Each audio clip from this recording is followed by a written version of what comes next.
بلکہ وہ سارے مسلمانوں پہ صدقہ ہوتا ہے، وہ ساری امت کے لیے صدقہ ہوتا ہے۔ انہوں نے حدیث پاک سنائی، تو سیدہ پاک نے حدیث پاک سنی، سن کر فرمایا ٹھیک ہے یہ فرمان میرا واپس آ گئی۔ بس اتنا واقعہ ہے۔ اب یہ واقعے کو رافضیوں نے اتنا رنگا، اتنا کلرفل کر دیا اس کو کہ ایسا ہوا تو یہ ہوا تو یہ ہوا تو وہ ہوا، تو طرح طرح کی جو باتیں شروع کر دی۔ تو بعض اپنے آپ کو سنی بولنے والوں نے بھی یہاں پر بعض باتیں کہہ دی کہ سیدہ پاک سے بھی خطا ہو گئی تھی معاذ اللہ، کہ انہوں نے جو مطالبہ کیا وہ خطا پر تھی معاذ اللہ۔ اس طرح بھی جو ہے سیدہ پاک کے تعلق سے ان کی شان میں بے ادبی اور بے حرمتی اور نعوذ باللہ توہین کے الفاظ بھی بعض سنیوں نے معاذ اللہ کہہ دیے۔ تو پیارے بھائیوں یہ بہت ہی غلط ہے۔ سیدہ پاک سلام اللہ علیہا ان سے خطا نہ کبھی ہوئی تھی نہ کبھی ہوئی، کبھی بھی ان سے کوئی خطا ہی نہیں ہوئی۔ وہ جب آئی تھی تو قرآن کا حکم تھا کہ جو وصال فرما جاتے ہیں تو ان کا یہ ورثہ ہے۔ وراثت کے مسائل پڑھیے اس کے اندر سارے قرآن کے اندر سارے وراثت کے مسائل موجود ہیں۔ تو وراثت جو ہے یہ انہوں نے جب تشریف لائے تو قرآن پر عمل تھا، جب واپس گئے تو حدیث پر عمل کرتے ہوئے وہ واپس تشریف لے گئے۔ تو ان کا آنا قرآن پر عمل، ان کا واپس تشریف لے جانا حدیث پر عمل تھا۔ لیکن اب دیکھیے رافضیوں کو سنیوں نے یہ جواب دیا کہ جب صدیق اکبر کا وصال ہوا تو کون خلیفہ بنے؟ حضرت عمر۔ ان کا وصال ہوا کون خلیفہ بنے؟ حضرت عثمان۔ ان کا وصال ہوا شہادت ہوئی کون خلیفہ بنے؟ حضرت مولا علی رضی اللہ تعالی عنہ۔ تو حضرت مولا علی شیر خدا علی مرتضیٰ رضی اللہ تعالی عنہ جب وہ خلیفہ بنے، چوتھے خلیفہ آپ جب بنے تو انہوں نے باغ فدق، جو فدق کا باغ تھا وہ باغ پھر سیدہ پاک کو کیوں نہیں دیا؟ اب تو انہیں کی حکومت تھی، اعلی رسول کی حکومت تھی، انہیں کی خلافت تھی، انہوں نے کیوں نہیں دیا؟ کیونکہ وہ حدیث پاک ان کو بھی معلوم تھی، ان کو بھی معلوم تھی، تمام خلفاء کو معلوم تھی۔ سیدہ پاک اب ان کے شوہر نامدار مولا علی خود خلیفہ ہیں۔ اب وہ اگر اپنے شوہر سے فرمائیں کہ وہ بات جو میری بابا جان کا تھا وہ مجھے عنایت ہو، تو انہوں نے بھی نہیں مانگا۔ کیوں؟ کیونکہ جب وہ حدیث پاک صدیق اکبر نے پیش کی تو انہوں نے بھی اس کو قبول فرما لیا۔ تو مولا علی رضی اللہ تعالیٰ عنہ کے دور میں مولا علی نے ہی وہ باغ نہیں لیا، بلکہ وہ باغ صدیق اکبر کے دور سے مولا علی تک، مولا علی سے لے کر اب تک وہ باغ مسلمانوں کے لیے صدقہ ہے، اور اس باغ سے جو بھی آمدنی ہوتی ہے آج بھی مسلمانوں پہ خرچ ہوتی ہے، آج بھی مسلمانوں پہ خرچ ہوتی ہے۔ کہ جو وہاں پر کھجور وغیرہ آتے ہیں اور مسجد نبوی شریف کی، اور وہاں پہ غریب مسلمان جو ہے، اسی طرح حضرت عثمان غنی کا جو بہت زیادہ مال تھا وہ مال بھی وہاں کے آج کی تاریخ میں بھی وہ مال، اس سے جو بھی نفع ہوتا ہے وہ مال جو ہے مسلمانوں پہ صدقہ کیا جاتا ہے، اس سے مسلمانوں کی خیر اور بھلائی کے کام کیے جاتے ہیں۔ تو بات ادھر بھی مسلمانوں پہ صدقہ تھا۔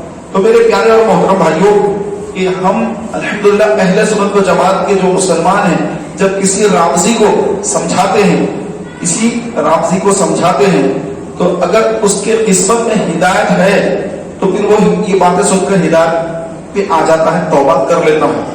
لیکن یہ عوام الناس کا کام نہیں ہے کہ ہم جو ہے ان کو سمجھانے جائیں، تو سمجھانے جائیں گے تو آپ جو ہے بدعقیدگی میں کہیں آپ متاثر نہ ہو جائیں، کہیں آپ کسی وہابی یا کسی رافضی کو سمجھانے جائیں گے، اگر آپ کو جواب دینا نہ آیا، کیونکہ ہر ایک کا کام نہیں ہے اس طرح کام کرنا، یہ علماء کا کام ہوتا ہے، تو آپ کو اگر کوئی جواب نہیں آتا ہے، جواب سننے کے پاس رہتا ہے، ہر عالم دین کو جواب اس کے پاس رہتا ہے کہ اس کا کیا جواب ہے اور کیا یہ غلط بات بول رہا ہے، اس کی نظر اس پر رہتی ہے، عوام الناس کی نظر نہیں ہوتی۔ عوام الناس جو ہے نہیں، میں بھی جا کے ان سے بحث کروں گا، وہ رافضی سے بحث کروں گا، وہ شیعہ سے بحث کروں گا، وہ فلاں اہل حدیث سے بحث کروں گا، وہ جماعت والے سے بحث کروں گا۔ تو میرے پیارے بھائیوں، بحث مباحثہ کرنا یہ عوام الناس کا کام نہیں ہے، بلکہ ہمارا کام یہ ہے کہ ہم عوام الناس جو ہے ہم یہ کام کریں کہ لوگوں کو علماء کے قریب لائیں اور ان کے پاس پیش کریں کہ حضرت دیکھو یہ کہہ رہے، اس کا جواب بتائیے کیا اس کا جواب ہے۔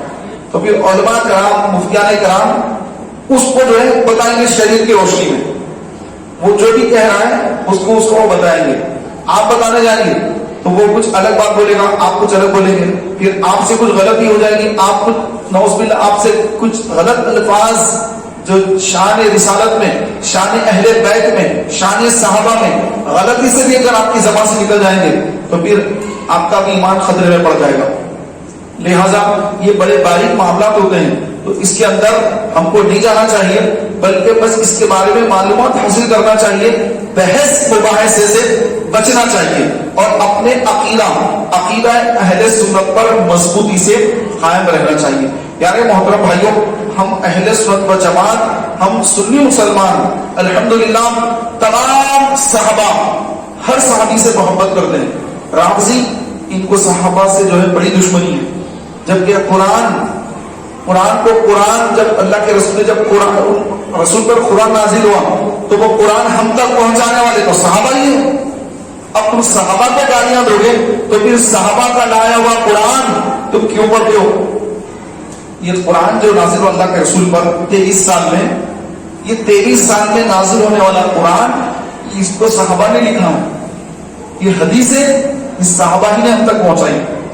قرآن ہو، حدیث ہو، حضور اسلام کی تعلیمات ہو، یہ سب کچھ پہنچانے والے صحابہ ہیں۔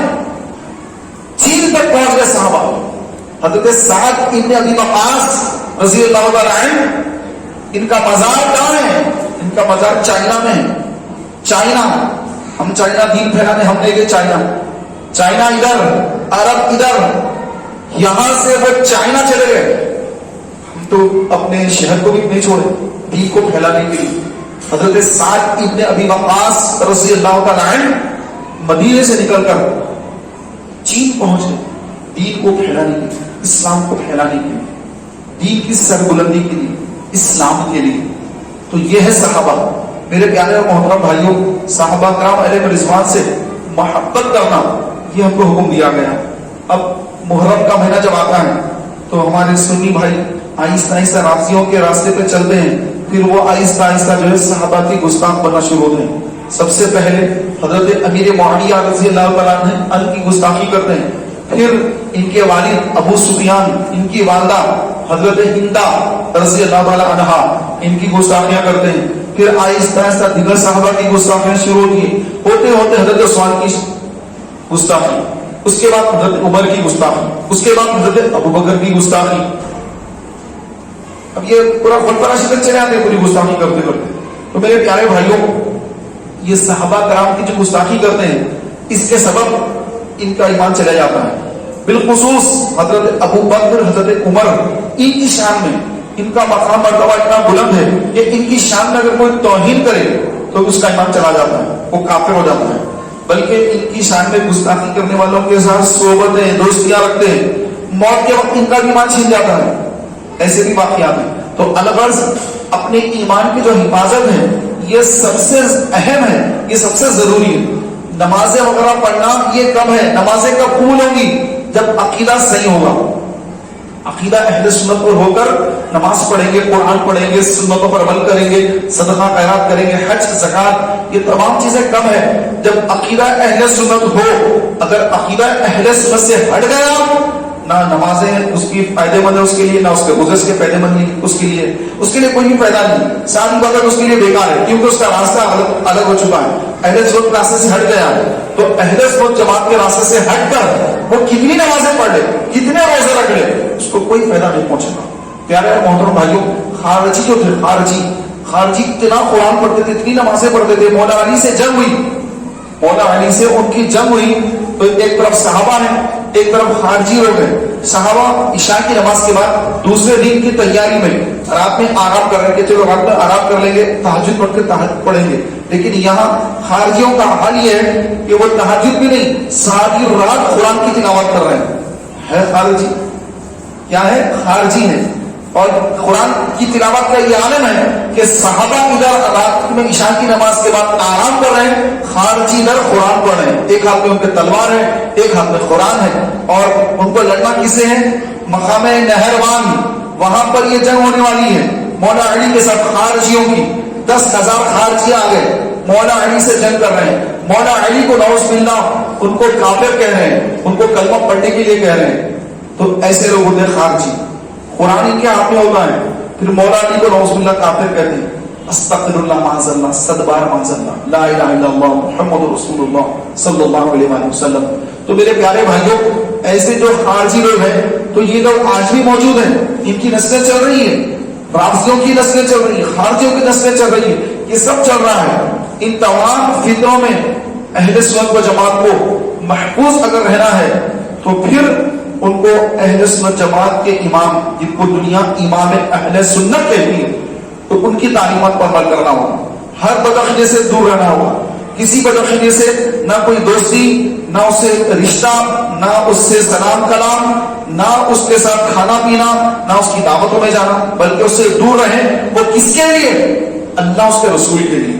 قیامت کے دن جو سوال ہوگا، ایک سوال یہ بھی ہونے والا ہے قیامت کے دن، اللہ تعالیٰ پوچھے گا کہ اے بندے، کیا تو نے میری خاطر کسی سے محبت کی، اور میری خاطر کیا تو نے کسی سے دشمنی کی، عداوت کی؟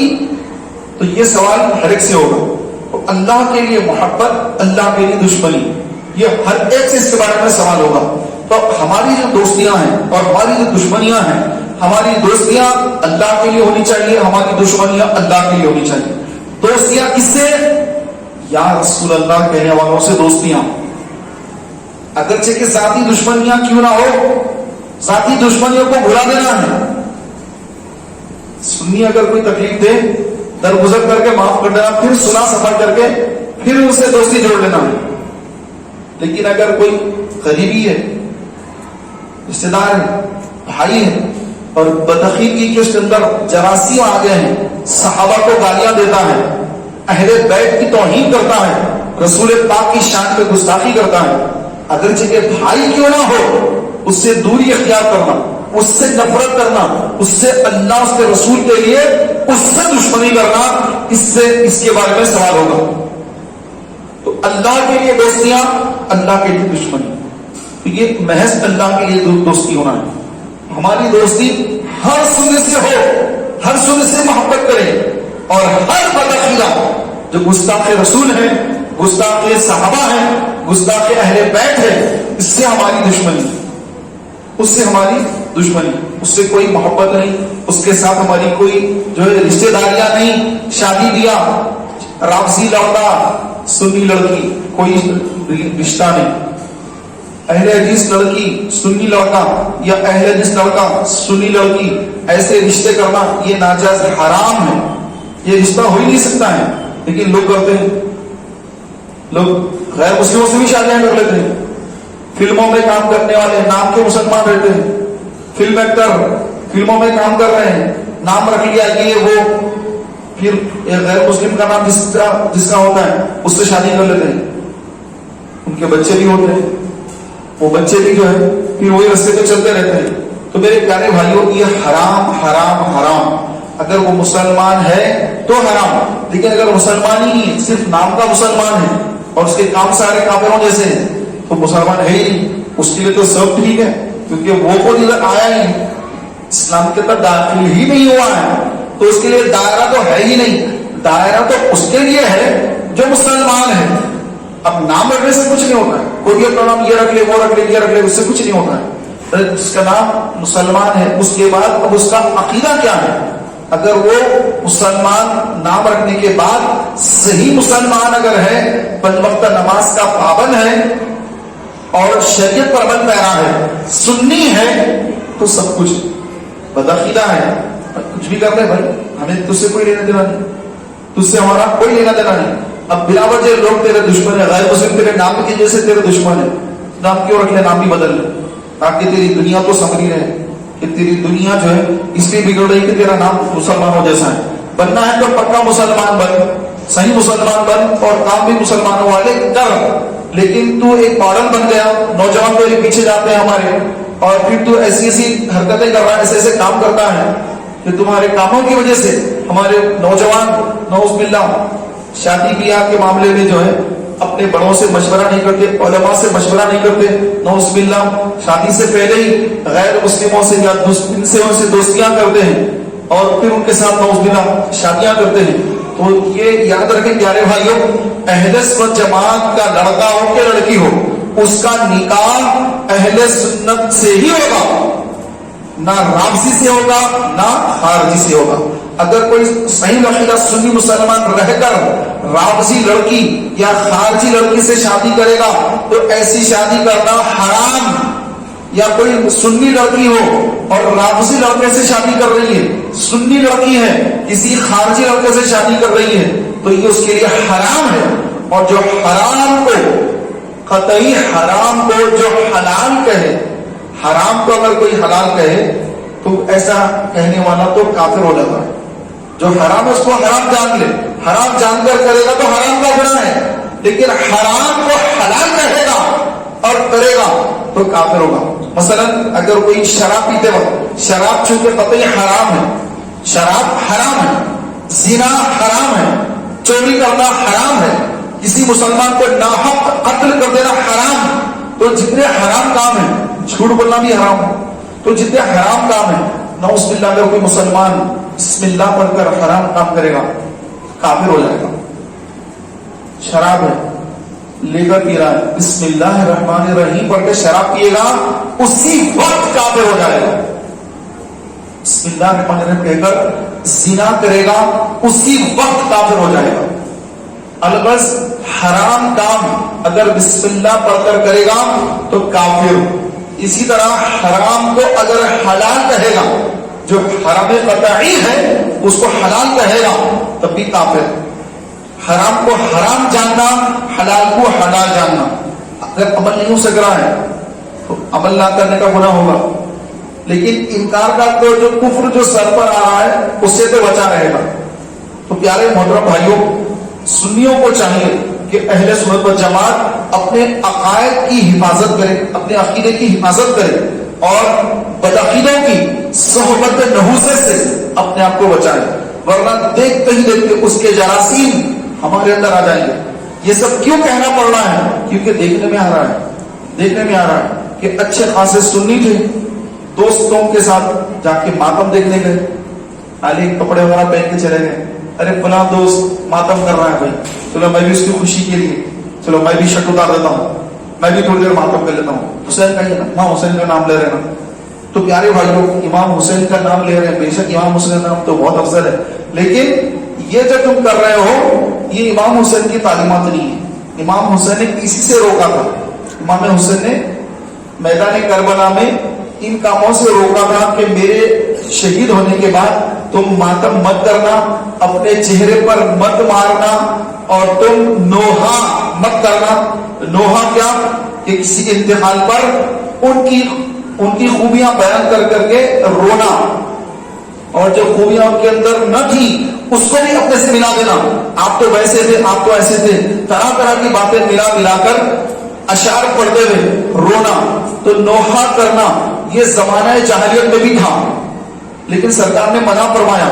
لیکن آج بھی اگر آپ دیکھیں گے تو یہ لوگ لکھتے ہیں نوحہ خاں فلاں, ان کے پوسٹر کے بھی دیکھیں آپ تو لکھا ہوگا فلاں نوحہ خاں کی آمد ہو رہی ہے, فلاں نوحہ خاں آ رہا ہے. تو ان کے پاس تو باضابطہ ان کو پیسے دے کر بلاتے, جیسے ہمارے پاس عالم دین کو بلاتے ہیں, ان کے پاس ذاکروں کو بلاتے ہیں, نوحہ خاں کو بلاتے ہیں, جیسے ہمارے پاس ثنا خان رسول کو بلاتے ہیں, ان کے پاس نوحہ خاں کو بلا کے نوحے پڑھائے جاتے ہیں. تو یہ اسلام میں حرام ہے, لیکن وہ صحابہ کی گستاخیاں وغیرہ کر کے اسلام سے تو باہر ہی جا چکے ہیں, ان کا تو اسلام سے لینا دینا کچھ ہے نہیں. اب باہر کے لوگوں کو نہیں معلوم ہوتا ہے, باہر کے لوگ یہ سمجھتے ہیں, غیر مسلم یہ سمجھتے ہیں کہ یہ شیعہ مسلمان ہیں, لیکن ہم کو تو معلوم ہے کہ وہ کتنے مسلمان ہیں. اسی طرح قادیانی یہ بھی بڑا فتنہ ہے کہ رسول پاک علیہ السلام نے یہ فرمایا تھا کہ میرے بعد 30 دجال دنیا میں آئیں گے جو جھوٹے نبوت کے دعوے دار ہوں گے. اس میں کوئی نبی نہیں ہوگا کیونکہ نبوت مجھ پہ ختم ہو چکی ہے. میرے بعد کوئی نبی ہوتا, عمر ہوتا, لیکن اللہ نے نبوت کو ختم فرما دیا. لیکن میرے بعد آئیں گے 30 دجال آئیں گے جو اپنے آپ کو نبی کہیں گے, وہ جھوٹے ہوں گے. تو اس میں سے ایک فتنہ اس ہمارے دور کے اندر بھی گزرا جس کا نام تھا غلام احمد قادیانی. تو یہ بھی ایک بڑا فتنہ ہے. تو اس کے ماننے والے بھی 100% کافر ہیں, اس کے ماننے والے 100% کافر ہیں, کیونکہ یہ جو ہے رسول پاک صلی اللہ علیہ وسلم کے بعد غلام احمد قادیانی کو نبی مانتے ہیں اور ایک نبی اس کو مانتے ہیں. تو حضور کے بعد اگر کسی اور کو نبی مانے گا تو وہ کافر ہو جائے گا، 100% وہ کافر ہوگا. اس کے کفر پہ کوئی شک کرے گا تو وہ بھی کافر ہو جائے گا. یہ خارجی رافضی یہ مسلمانوں کے اندر کے گمراہ فرقے ہیں، لیکن وہ تو ٹوٹلی باہر ہی ہو گیا، تو ٹوٹلی باہر ہے. تو میرے پیارے اور محترم بھائیوں، باہر کا فتنہ بھی ہے لیکن لوگوں کو اندر کا دکھتا ہے، کیونکہ وہ لوگ ٹوپی پہنتے ہیں، وہ لوگ مسجدوں کو آتے ہیں، احمدی نام مسجد کا نام احمدیہ مسجد نام رکھتے ہیں، اور ان کی عورتیں جو ہے وہ مسلمانوں سے شادیاں کر لیتی ہیں، پھر یہ مسلمان بچوں سے شادیاں کر لیتے ہیں قادیان. تو جب کبھی آپ کے گھر میں کسی کی شادی ہو رہی ہو، آپ کے بھائی کے بچوں کی، بہن کے بچوں کی، یعنی بھتیجوں کی، بھانجوں کی، یا آپ کے بچوں کی، یا خاندان میں پڑوس میں جس کی بھی شادی ہو، تو لڑکے کی یا لڑکی کی اچھی سے تحقیق کریں کہ یہ سنی ہے یا وہابی ہے، رافضی ہے یا قادیانی ہے، کیا ہے نہیں معلوم. اب شادی کرنے کے بعد میں اگر پتا چلے گا تو پھر بڑی آپ کو پریشانی ہو سکتی ہے. لہذا شادی سے پہلے ہی تحقیق کریں، اچھے سے معلومات حاصل کریں. اور معلومات اچھے سے معلومات کون دیتے ہیں؟ پڑوس آزو بازو گھر والے، سامنے گھر والے، ان کو سب پتا ہوتا ہے کہ ان کے گھر میں کیا ہو رہا ہے. ان کو سب پتا ہوتا ہے کہ یہ کس طریقے کے، ان کے گھر میں کیا ہوتا ہے کیا نہیں. گھر کے آزو بازو گھر کی آوازیں آتی نا باہر، ان کو سب معلوم ہوتا ہے، پڑوسیوں کو سب معلوم ہوتا ہے. تو ان سے اچھے سے تحقیق کریں کہ واقعی یہ سنی ہے، اہل سنت و جماعت سے ہے یا پھر کوئی اور جماعت سے. کیونکہ ایسے جو دوسرے گمراہ جماعتوں کے لوگ ہوتے ہیں وہ بڑی دینداری کی باتیں کرتے ہیں، ارے جہیز کی ضرورت نہیں ہے صاحب، ارے ایسا ارے ویسا، ایسی اچھی باتیں کریں گے کہ سامنے والا متاثر ہو جائے گا، سمجھے گا کہ ارے بھائی وہ تو بڑے اسلامی عمل کرنے والے، اتنا عمل تو میں بھی نہیں کرتا، میرے سے زیادہ ہی عمل کرتے ہیں، ماشاء اللہ ماشاء اللہ. خوش ہو کے جو شادی طے کر دیتے ہیں، رشتہ پکا کر دیتے ہیں، بعد میں جو ہے اس کو معلوم ہوتا ہے ارے یہ کیا ہوا، آپ کیا کریں گے. تو میرے پیارے بھائیوں، اب تو آپ کی بچی پہ دھبا لگ گیا ہے یا آپ کا بچہ پھنس گیا ہے. تو میرے پیارے اور محترم بھائیوں، کہ جب ہم نکاح وغیرہ شادی وغیرہ کرتے ہیں تو جب بھی علماء سے رہنمائی حاصل کریں کہ کیسی لڑکی سے شادی کرنا چاہیے. لڑکی شادی کر رہی ہے تو اس کے باپ کو، بھائیوں کو چاہیے کہ لڑکا کیسا ہو، کہ ہم اپنی بچی کا نکاح یا ہم اپنے بیٹے کا نکاح، بیٹی کا نکاح، بیٹے کا نکاح کیسے لڑکے سے کریں، کیسی لڑکی سے کریں. شریعت نے کیا حکم دیا ہے کہ لڑکا دیندار ہو، کیسا لڑکا ہو. آج کل کیا دیکھتے ہیں، پیسہ کتنا ہے، کماتا کتنا ہے، کتنا کماتا ہے یہ دیکھتے ہیں. داڑھی وغیرہ نہ ہو، کلین شیو لڑکا ہو، اور امریکہ میں اس کی جاب ہو اور فیملی ویزا ہو، یا گلف میں ہے تو اس کو فیملی ویزا ہونا چاہیے اور کلین شیو ہونا چاہیے، اچھی اس کی 2-3 لاکھ 5 لاکھ سیلری ہونا چاہیے. بس یہ دیکھتے ہیں کس عقیدے کا ہے، نماز پڑھتا، نماز نہیں پڑھتا، اس سے کوئی لینا دینا نہیں. بس جتنا کماتا ہے، دیکھنے میں بڑا خوبصورت ہے، بڑا ہینڈسم ہے، اور باہر رہتا ہے فیملی ویزا ہے، یہاں پر اگر ہے تو کروڑ پتی ہے، ارب پتی ہے. تو ہم یہ دیکھتے ہیں. لیکن کب اس کی زبان سے کفر نکل جائے گا، کب وہ کفر بک کر بھی بیوی کے ساتھ رہے گا میاں بیوی کی طرح. جب کہ زبان سے کبھی کفر نکل گیا تو اب اس کی بیوی اس کے نکاح سے نکل گئی، اس کی بیعت بھی ٹوٹ گئی، اسلام سے نکل گیا. اسلام سے نکل گیا تو اب کہاں نکاح رہا، کہاں پیری مریدی، کہاں اس کی بیعت رہی، سب ختم ہو گیا. تو اب بچے بھی ہو رہے ہیں، ارے نکاح ٹوٹ گیا لیکن بچے ایک کے بعد بچوں کی پیدائش چل رہی ہے. تو پھر اب ایسے جو بچے ہیں جب یہ بڑے ہوتے ہیں تو پھر یہ کیا کرتے ہیں، اب یہ حضور کی شان میں گستاخیاں کرتے ہیں. کیوں؟ کیونکہ ان کے ماں باپ جو ہے رشتہ ختم ہونے کے بعد ان کی پیدائش ہی ہو رہی ہے، تو یہ ایک گناہ سے پیدا ہو رہے ہیں. تو اسی لیے فرمایا گیا، ایک حدیث پاک آپ کو سنا کر اپنی بات ختم کر رہا ہوں. حدیث پاک میں ہے قرب قیامت سے پہلے آہستہ آہستہ لوگ اپنے دین کو چھوڑ کر، اسلام کو چھوڑ کر کفر کی طرف چلے جائیں گے، کفر میں مبتلا ہوں گے. وجہ کیا ہے؟ اس کی وجہ ایک یہ بھی ہے کہ مسلمان نکاح ٹوٹنے کے بعد بھی اپنے ازواجی تعلقات بنائے رکھے گا، جس کے سبب اس کو حرام کی اولادیں پیدا ہوں گی. جب حرام کی اولادیں ہوں گی تو پھر وہ حرام سے بڑھ کر کفر میں مبتلا ہوں گی. اسلام بیزار رہیں گے، عورتیں ہوں گی تو پردے سے بیزار ہوں گی. یہ پردہ کیا ہے؟ وہ بے پردہ پھرنا چاہیے گا، مرد اگر ہے تو اس کو اسلام سے جو ہے دوری اختیار کرنا اس کا ذہن بن جائے گا. یہ نماز وغیرہ کیا ہے؟ یہ سب ضروری نہیں ہے. کیا ضروری ہے؟ داڑھی کیا ضروری ہے؟ کیوں یہ کرنا؟ یہ کیوں کرنا؟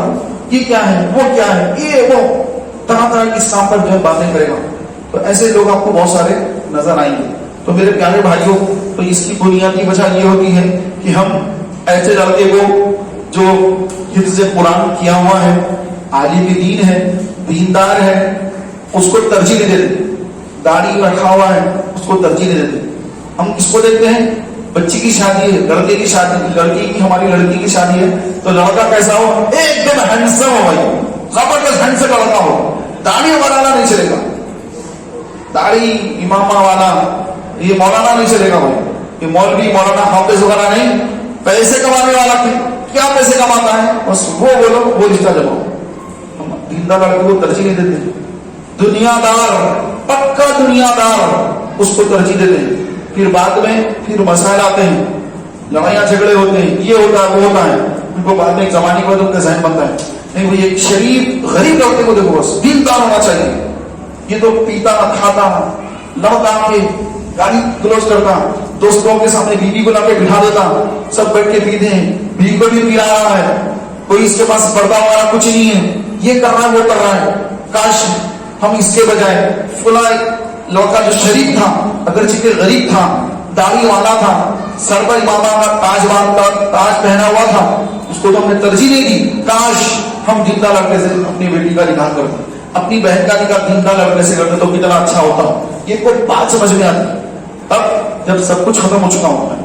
تو میرے پیارے محترم بھائیوں، جو دیندار ہوگا تو وہ جو نمازی ہوتا ہے، وہ جو اللہ کا حق ادا کرتا ہے، وہ سب کا حق ادا کرتا ہے. جو اللہ کا حق ادا کرنے والا نمازی، نماز اللہ کا حق ہے، رمضان کے روزے اللہ کا حق ہے، حقوق اللہ میں سے. کہ جو حقوق اللہ کو ادا کرنے والا ہے پھر وہ اپنے ماں باپ کا بھی حق ادا کرتا ہے، حقوق والدین ادا کرتا ہے، حقوق الزوجین بیویوں کے حقوق ادا کرتا ہے، پڑوسیوں کے حق ادا کرتا ہے، دوستوں کے حق ادا کرتا ہے، دوستوں کی وفاداری کرتا نہ کہ غداری. وہ ہر ایک سے وفا کرتا ہے. کون؟ جو اللہ کا حق ادا کرے. جب اللہ کا حق ہی ادا نہ کرے، رسول اللہ کی محبت کا حق ادا نہ کرے، تو پھر وہ کیا بیوی کے حقوق ادا کرے گا؟ آپ کی بیٹی کے، آپ کی بہن کے کیا حقوق ادا کرے گا؟ جس رب نے اس کو پیدا کیا، اس رب کا حق ادا نہیں کیا اس نے. جس رسول کا کلمہ پڑھا، اس رسول کی سنت سے اس کو دوری اختیار کر لی، اس نے داڑھی سے دور ہو گیا، سنتوں سے دور ہو گیا. وہ آپ کی بیٹی کے حقوق ادا کرے گا؟ کبھی بھی ادا نہیں کرے گا. میرے پیارے محترم بھائیوں، ہمیں معاشرے کے اندر اگر اچھائی لانے کا اگر اپنا ذہن ہے تو اپنے گھروں سے بھی یہ کام کرنا چاہیے. جب رشتے وغیرہ کی بات ہو تو جب سنت کو ملحوظ رکھے کہ کیسا رشتہ ہونا چاہیے، لڑکا کیسا ہو، لڑکی کیسی ہو. یہ نہ دیکھیں کہ بڑی پڑھی لکھی لڑکی ہو، بڑی جاب کرنے والی ہو، ماہانہ 50,000 کمانے والی لڑکی ہونا چاہیے. آج لوگوں کا یہ ذہن ہوتا ہے ہمارے بیٹے کی 50,000 سیلری ہے تو ہماری بہو کی 50,000 سیلری کمانا، دونوں کمائیں گے. آج کی مہنگائی کے دور میں دونوں کی کمائی ضروری ہے. چلیے اب ان کی دلہن بھی جا کے جاب کر رہی ہے، پہلے سے جاب کرتی تھی، شادی کے بعد بھی جاب کر رہی ہے. اب جو ہے غیر مرد سے بھی بات کرنا پڑے گا. آفس کے اندر جائیں گے، بیٹھیں گے تو وہاں پر تو ہر ایک سے بات کرنا پڑے گا، پردہ تو چلے گا نہیں. تو جب آپ کی بیوی پردہ نہیں کرے گی، غیر محرم سے بات چیت کرے گی، بے پردہ ہوگی، تو حدیث پاک میں کہ جس کی بیوی بے پردہ ہو کر گھر سے نکلتی ہے، شوہر راضی ہے، شوہر کو نو آبجیکشن، شوہر کو آبجیکشن، ہاں ٹھیک ہے جاب کر رہی، ٹھیک ہے کریں، پھر وہ آفس میں جا رہی، سب کام کر رہی، شوہر راضی ہے، وہ بے پردہ سب غیر مردوں سے بات کر رہی ہے، ان کے بال بھی کھلے ہیں، بالوں پر بھی غیر محرم کی نظر پڑ رہی ہے. تو فرمایا گیا کہ ایسی عورت جو بے پردہ نکلے اور اس کی بے پردگی پر اس کا شوہر ناراض نہیں ہے، بیوی سے ناراض نہیں ہے بلکہ راضی ہے، تو ایسے شوہر کے لیے یہ خطرناک اس کے لیے سزا ہے. فرمایا گیا اس کے ایک ایک قدم پر اس کے شوہر کے لیے جہنم میں ایک ایک گھر تیار ہوتا ہے. ایک ایک قدم پر جتنی آفس دور ہوگی اتنے قدم زیادہ چلے گی. کار میں جا رہی ہے ٹائر گر رہے ہیں تو جتنے ٹائر کی ایک ایک ٹرپ ہوگی یوں یوں پھرتے رہیں گے، ختم گرا جائے گا، تو اتنے گھر اس کے لیے جہنم میں تیار ہو رہے ہیں۔ مرنے کے بعد جو ہے فرمایا کہ ایسا شخص جو اپنی بیوی کو بے پردہ رکھتا ہے، بے پردگی کرتا ہے، تو کیا گیا محترم بھائیوں، تو فرمایا گیا کہ جو اپنی بیوی کو بے پردہ لوگوں کے سامنے کر دیتا ہے، اب بیوی خود سے کر رہی ہے تو وہ اس کا مسئلہ الگ ہے، وہ خود اس کی ذمہ دار ہے، لیکن شوہر اگر راضی ہے کہ نہیں ٹھیک ہے تم بھی جاب کرو میں بھی جاب کرتا ہوں، یا تم بھی یہ کرو میں بھی یہ کرتا ہوں، دونوں مل کے کر رہے ہیں ساتھ میں ہیں، تو اس کے لیے یہ حدیثیں ہیں۔ تو اگر کوئی یہ کرے اور اس کی بیوی جو ہے بے پردہ ہو رہی ہے، شوہر کو لگتا ہے ٹھیک ہے کوئی بات نہیں، تو فرمایا کہ ایسا شخص دیوس ہے۔ صحابہ نے پوچھا یا رسول اللہ دیوس کون ہے؟ تو جو اپنی بیوی کو پردہ نہ کرے وہ دیوس۔ تو آپ علیہ السلام نے فرمایا کہ جنت کی جو خوشبو ہے وہ 500 سال کی دوری سے وہ خوشبو جنت میں جانے والوں کو محسوس ہونا شروع ہو جائے گی۔ 500 سال کا راستہ، 500 سال کا راستہ، وہاں جنت ہے، جنتی یہاں پر ہے، 500 سال دور کے راستے پر جنت ہے، جنت کی خوشبو وہاں سے اس کو محسوس کر رہا ہے، لیکن دیوس جو ہوگا اس کو جنت کی خوشبو نہیں آئے گی، کیونکہ اس کو جنت میں جانا ہی نہیں، اس کو جنت میں جانا ہے کہ نہیں، تو خوشبو کہاں سے آئے؟ تو میرے پیارے اور محترم بھائیوں کہ آج کا یہ بڑا پرفتن دور ہے، اس پرفتن دور کے اندر ہم اپنے گھر والوں کو، اپنے بچیوں کو، اپنی بیٹیوں کو، اپنی بہنوں کو ہم دین کے قریب کریں، دینی ماحول کے قریب کریں۔ یہاں پر اب سنی مرکز پر بھی الحمدللہ خواتین کا ہفتہ وار اجتماع ہر اتوار کو دن میں 11 سے 1 بجے تک ہوتا ہے۔ سب بھائیوں سے گزارش ہے کہ اپنے محلے میں، اپنے اڑوس پڑوس میں، اپنے خاندان وغیرہ میں، کیونکہ آج تو ٹھیک اچھا ماحول ہے گھر میں، لیکن کل کے دن ہماری بچیوں کو کوئی غلط صحبتیں نہ مل جائے، اسکول جا رہی بچیاں ہماری پڑھنے، کالج جا رہی بچیاں پڑھنے، تو کل کے دن کوئی غلط جو لڑکیوں کی صحبت اختیار نہ کر لے کہ ہماری بچی کو غلط راستے پہ لے کے نہ چلا جائے، کوئی لڑکی غلط راستے پہ لے کے چلے جا رہی ہے، ہمیں پتہ ہی نہیں چلے، بعد میں پتہ چلے جب کچھ سب کچھ ختم ہو چکا ہوں۔ اس سے پہلے کہ اللہ نہ کرے کہ ہم سے کسی کے ساتھ ایسا ہو، اب اپنی بچیوں کی حفاظت کریں، ان کی عصمت کی، ان کی عزت کی، ان کے عقیدے کی، ان کے ایمان کی، ان کی دین کی، ان کی دنیا کی، یہ ساری حفاظتیں اسلام کے اندر ہیں۔ تو آپ اپنی خواتین کو ہفتہ وار اجتماع میں جو تحریک اسلامی کے سنی مرکز پر خواتین کا اجتماع ہوتا ہے دن میں 11 سے 1 تک سنی مرکز کی فرسٹ فلور پر مدرسے کی، اس سے ان کو وابستہ کریں۔ اور آپ سب سے بھی گزارش ہے آپ سب بھائی ہر جو ہے پابندی سے اجتماع میں تشریف لایا کریں، دین سے قریب رہیں۔ آپ کے جو مسائل ہیں، کئی چیزیں جو مسائل لوگ پوچھتے ہیں فونوں پر، تو اچھا فون پر بھی پوچھ سکتے ہیں، لیکن بالمشافہ بیٹھ کر ہم دین کے بارے میں بات چیت کریں، ڈسکس کریں ہر مسئلے پر۔ محرم کا معاملہ ہے تو کیا اس کے اندر کالے کپڑے پہننے کے تعلق سے اسلام نے کیا تعلیم دی ہے، علماء نے کیا فرمایا ہے، اس کے اندر جو ہے شادی بیاہ کے تعلق سے کیا فرمایا گیا۔ دوسرا جیسا 10 محرم ہے، 10 محرم، اس کے بعد پھر لوگ 12 محرم آ گئی، زیارتیں کہتے ہیں، ارے آج امام حسین کی زیارت ہے، امام حسین رضی اللہ عنہ کی زیارت، یہ جو باتیں ہیں، یہ باتیں تو جو ہے اہل سنت میں نہیں ہوتی، یہ رافضی میں ہوتی ہے۔ ہم اہل سنت کے پاس امام حسین کی جو شہادت 10 محرم کو ہوتی ہے، ہم اس کا جو ہے ذکر کرتے ہیں، ذکر حسین کی محفلیں سجاتے ہیں، امام حسین کے نام سے لوگوں کو کھانے کھلاتے ہیں، ان کے نام سے صدقہ خیرات کرتے ہیں، اور اس کے بعد بھی کرتے رہتے ہیں۔